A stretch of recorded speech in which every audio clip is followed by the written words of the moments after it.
Так, анализіңіздің бәрімен келіп тұрсыз порталға, дұрыс па? Жасыңыз қаншада сонда? 34. Қанаватсыз ба, қанамайсыз ба? Қазір жоқ. Негізі қанадыңыз. Бұрын ондай жағдай болатын беді? Жоқ. Сіз аборт жасаттыңыз. Неше апта кезінде аборт жасаттыңыз? 6 аптасында.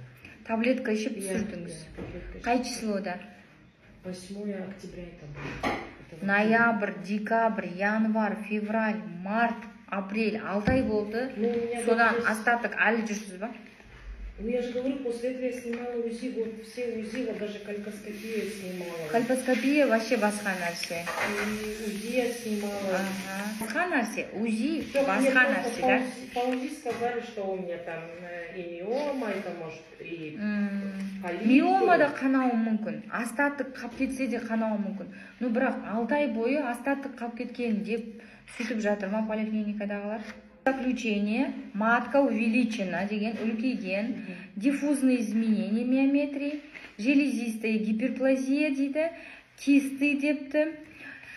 Так, маған беріңізші басқа УЗИ-ларыңызды.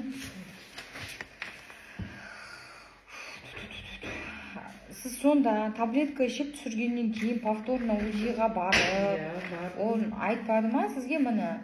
Бір рет 6 аптада түсіпсіз, одан кейін УЗИ-ға барыпсыз, диффузные изменения деген, бірақтан қазір получается остатки плацентарный. Біз бұны бетеміз ғой, камерамен көреміз, гистероскопиямен, оны биопсия аламыз, сол материалды аламыз. Сосын гистологияға тексеруге жібереміз. 10 УЗИ бар да сізде, оны әр түрлі жазып жатыр. Біреуі полип дейді, біреуі аборттан қалған остаток дейді. Біреуі миома дейді. Соның нақтысын білу үшін бізге анализ керек. Анализ бұл гистоанализ.